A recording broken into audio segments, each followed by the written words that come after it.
반갑습니다. 날이 조금 아까 풀린 것 같았는데 오실 때 어떠셨는지 모르겠습니다. 오늘 본문 말씀 이 부자와 거지 나사로 이야기는 예수님께서 바리새인을 겨냥한 말씀입니다. 바리새인의 두 가지 특징을 오늘 본문에서 제시하고 있는데요. 첫 번째는 돈을 좋아하는 사람들이다 이렇게 이야기합니다. 그 다음에 두 번째는 스스로를 의롭게 여기는 사람들이었습니다. 자기 의로 가득했던 사람이죠. 그래서 다른 사람들에게 인정받고 높임받는 것을 즐거워했습니다. 그들은 예수님의 가르침에 비웃음을 보입니다. 14절에 보면 이 모든 것을 듣고 비웃었다 이제 이렇게 이야기하는데, 여기서 이 모든 것을 들었다고 했을 때 이 모든 것은 앞 단락에 나온 오늘 새벽에 우리가 함께 묵상한 불의한 청지기 비유의 모든 말씀을 말하는 것입니다. 불의한 청지기 비유의 핵심은 그가 비록 부정직하게 문서를 조작하고 주인의 재산을 마음대로 사용했기 때문에 옳지 않은 행동을 했지만, 그는 제한된 시간에 지혜를 발휘하여서 사람들의 마음을 얻고 또 자신의 미래를 준비한 점을 끌어내어서 그 지혜에 관해서는 예수님께서 칭찬을 하십니다. 자, 그런데 이제 여기서 우리가 한 가지 좀 주목해서 봐야 할 내용이 있는데 9절을 한번 보십시오. 9절에 보면 그 재물이 없어질 때라고 하는 표현이 나오죠. 그 재물이 없어질 때. 자, 이 말은 무슨 얘기냐면 그 재물을 하나님 나라에 장차 가지고 들어갈 수 없다는 이야기입니다. 왜냐하면 재물은 이 세대에 속한 것이고, 그래서 이 세대에 속해서 영원한 세상에 가지고 들어갈 수 없는, 이것이 바로 재물의 특징이다라는 거죠. 그러니까 영원한 가치를 가질 수 없다는 이 표현을 불의한 재물 이렇게 표현하고 있는 것입니다. 불의한 세대, 이 세상에서만 한시적으로 사용 가능한 것이 바로 돈이고 재물입니다. 부자와 거지 나사로의 비유를 통해서 이것이 분명하게 드러나고 있습니다. 22절에 보면 거지 나사로도 죽고 부자도 죽었습니다. 이게 죽음만큼은 모든 사람에게 공평하게 찾아옵니다. 삼성 회장도 죽고 노숙인도 죽습니다. 자, 그런데 문제는 뭐냐면 죽은 다음에 이들의 신분과 이들의 위치가 완전히 뒤바뀌었다는 거예요. 부자도 죽었고 거지로 살던 나사로도 죽었는데 죽은 다음에 그 신분이 완전히 바뀌었습니다. 나사로는 아브라함의 품에 있었지만 부자는 음부에서 고통 가운데 물 한 방울에 자비를 구합니다. 하지만 그 요청을 그 누구도 들어주지 않습니다. 아니, 들어줄 수가 없습니다. 그래서 26절 말씀해 보세요. 26절에 보시면 이 말씀은요, 하나님 나라에 들어간 자들과 들어가지 못한 자의 분명한 차이를 보여주고 있습니다. 그뿐 아니라 너희와 우리 사이에 큰 구렁텅이가 놓여 있어서 여기에서 너희에게 건너가고자 하되 갈 수 없고 거기에서 우리에게 건너올 수 없다. 하나님 나라에 들어간 자와 들어가지 못한 자의 그 운명, 그것은 분명하다. 분명한 그 차이를 지금 보여주고 있는 것입니다. 자, 그렇다면 우리가 어떻게 하나님 나라에 들어갈 수 있겠습니까? 그것은 바로 예수 그리스도를 통해서죠. 16절에 보시면요, 율법과 선지자는 요한의 때까지다 이렇게 말씀하고 있죠. 세례 요한을 말하는데요. 그 후에는 하나님 나라 복음이 전파되어 그리로 들어간다고 말씀하고 있습니다. 이게 무슨 말이냐면 세례 요한을 구약 시대 마지막 선지자로 보고 있는 것입니다. 그래서 그 이후 예수님께서 오셔서 그 구약 시대의 그 율법의 말씀을 완전히 성취하셨기 때문에 그 율법의 말씀을 성취하신 예수 그리스도를 통해서 우리는 하나님 나라에 들어갈 수 있다. 그것이 이제 16절 말씀이에요. 16절과 17절 말씀이 보여주고 있는 바가 바로 이것입니다. 구약 시대 제시되었던 그 율법의 말씀을 성취하신 분이 예수님이신데 예수 그리스도를 통해서만 우리는 하나님 나라에 들어갈 수 있다는 것입니다.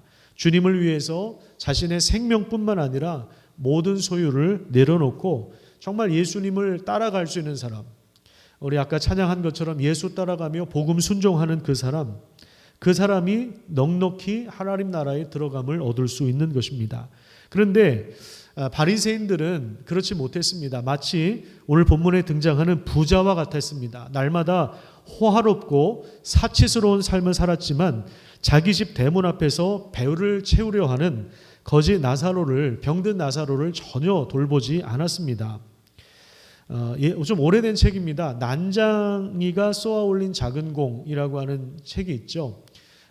그 소설인데 재개발 문제를 다루고 있는 그러한 내용입니다. 우리 초등학생들에게 추천도서로도 읽히는 아주 유명한 책인데 거기 보면 이런 내용이 나와요.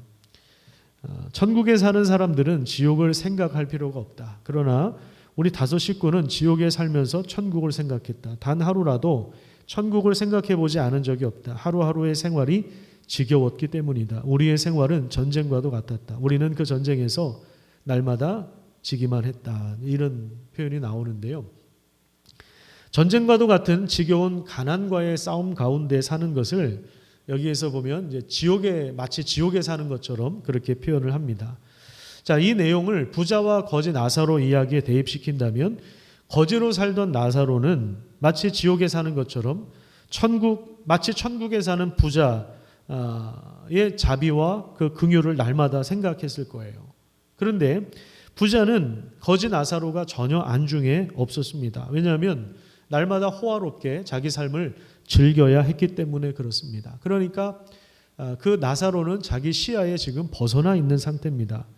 24절을 보세요. 24절에 보면 이 부자가 음부에서 고통 중에 물 한 방울의 자비를 구하지 않습니까? 그런데 거기 보면 아버지 아브라함이여라고 이제 불러요. 자, 이 장면을 통해서 이 부자도 겉으로는 종교적인 삶을 살았던 것으로 보여집니다.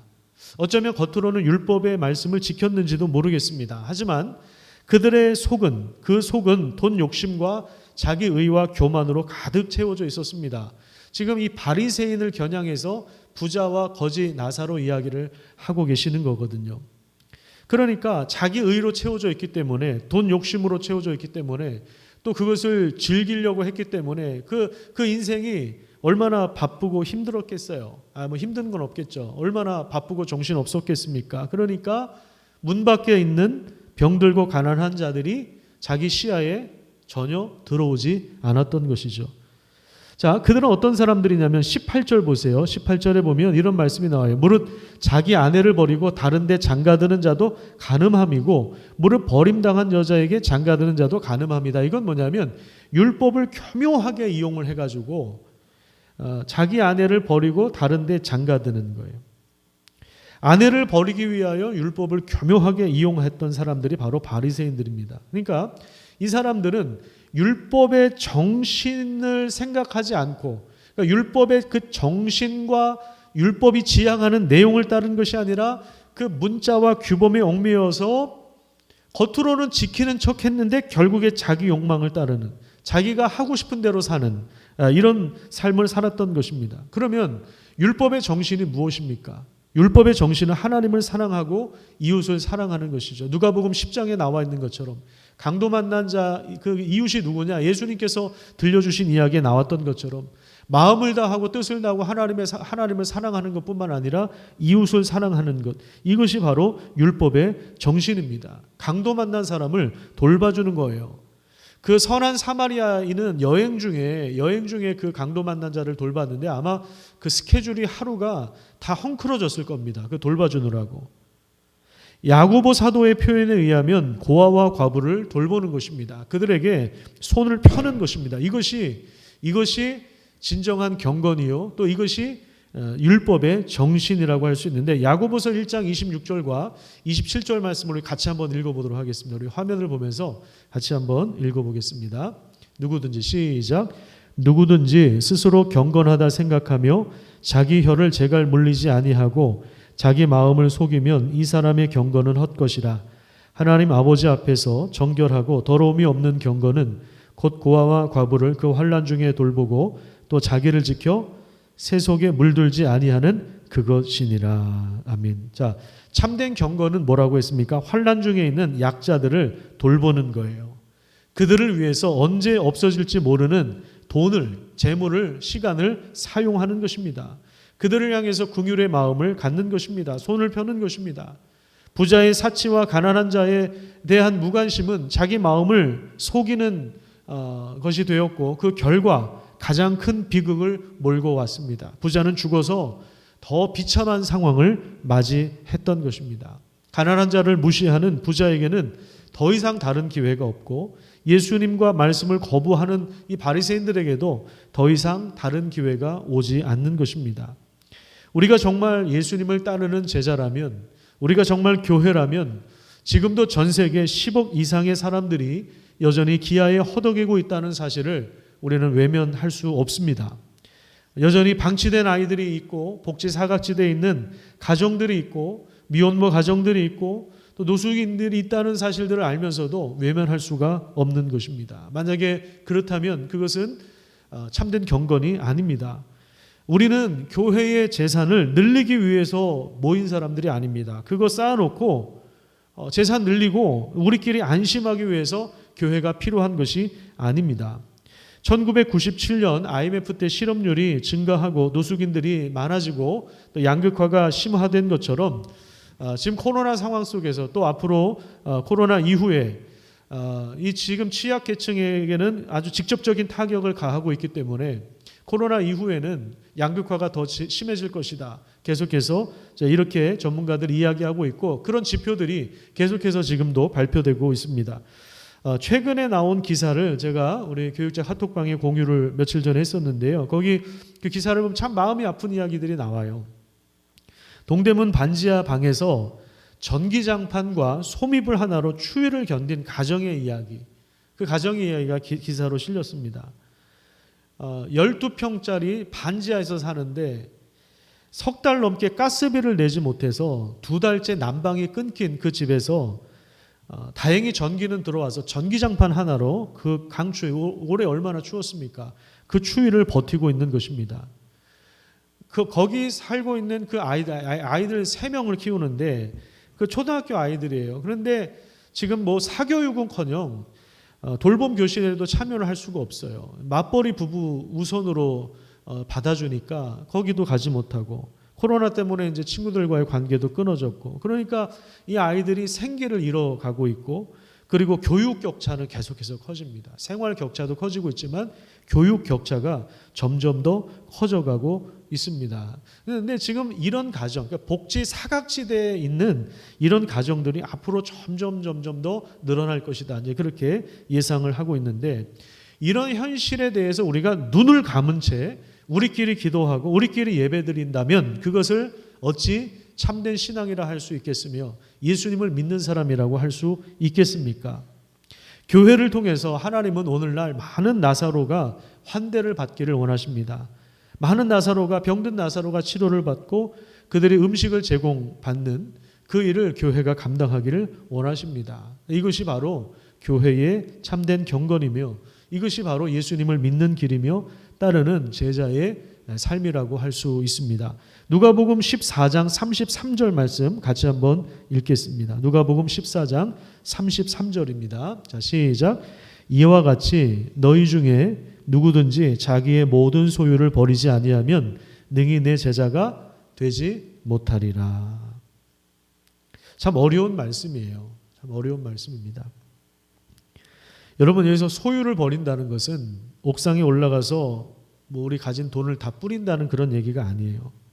그것이 아니라 우리가 가지고 있는 하나님이 우리에게 은혜로 주신 많은 자원들이 있지 않습니까?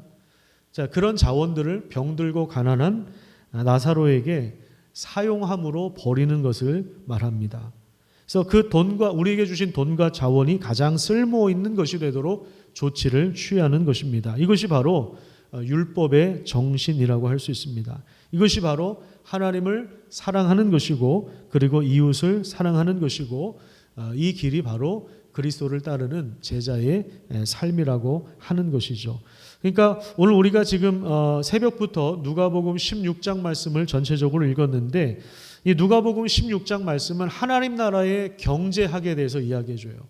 우리 그리스도인들이 어떤 경제관을 가져야 되는지 이 본문을 우리가 깊이 좀 연구하다 보면 앞으로 우리의 갈 길을 좀 알 수 있지 않을까라는 생각을 해봅니다. 특히 이제 지금 누가복음 9장에서부터는 예수님께서 처음 밝히는 내용이 뭐냐면 제자들에게 처음으로 그 자신의 정체성에 대해서 이야기하시잖아요. 사람들이 나를 누구라고 하느냐?